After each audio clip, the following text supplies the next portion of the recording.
third week of the Premier League, which is this coming weekend, will be live on Star Times. They've agreed a deal with the Football Association. It's a 5-year deal. Remember, during the time of Mr. Nyantichi, they went to China to sign a 10-year deal. Now it's 5 years between Star Times and the Football Association, and we understand the money is around $5.25 million. How much was it before? When it was 10 years? It was 10 million, but now they're going to give $5.2 million.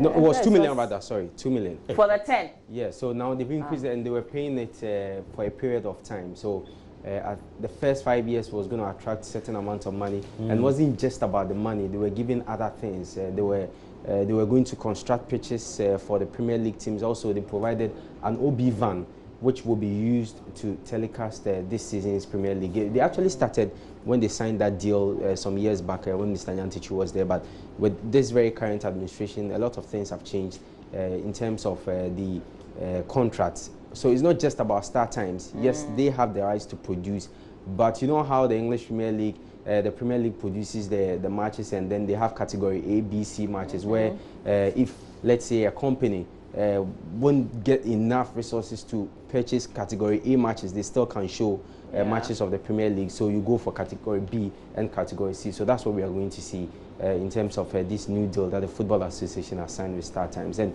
we also have other stories, but we start on that Star Times note, and the television rights holder of the Ghana Premier League and the FA Cup will be Star Times, and they've actually signed a 5-year agreement with the GFA worth $5.25 million to be exclusive rights owner of both the Premier League and the FA Cup. Asaribedi Akoma and colleague has more in the following report.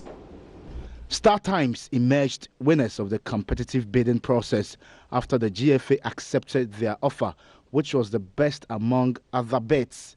Star Times will sign a 5-year agreement with the GFA worth $5.2 million to be the exclusive television rights owner of the Ghana Premier League and the FA Cup with immediate effect. Meanwhile, the GFA has decided to make highlights of the Ghana Premier League and the FA Cup available to other television stations in a non-exclusive category. As part of the agreement, part of the monetary consideration will be used to produce matches and highlights of the Division 1 League, the Women's Premier League and Women's FA Cup to give competitions the needed visibility. The GFA will in due course announce names of television stations who have been granted non-exclusive rights. The Ghana Football Association welcomes Star Times as its partner and is looking forward to having a fruitful and mutually beneficial relationship.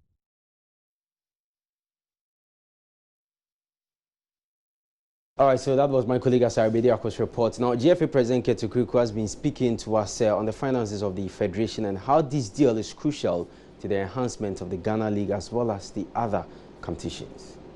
To speak, we've already only managed to support our clubs to start the season.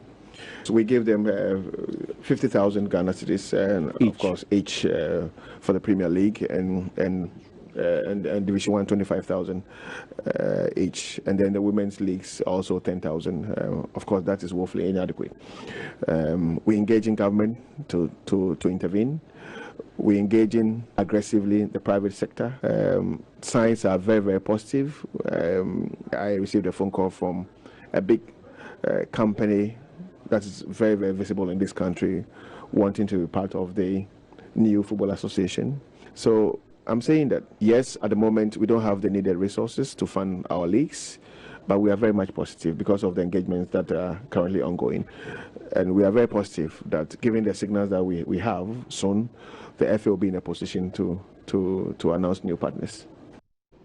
Well, away from football, let's do updates from the ongoing Ghana University Sports Association Games. That's the GUSA Games. And the games entered day 1 of athletics yesterday. That's the track and field event at the University of Ghana Stadium. And a member of Ghana's relay 4x100 men's gold winning quartet in last year's African Games, that's Benjamin Azamati of the University of Ghana, beat all his competitors and won the much anticipated men's 100 meters final with a time of 10.60 seconds.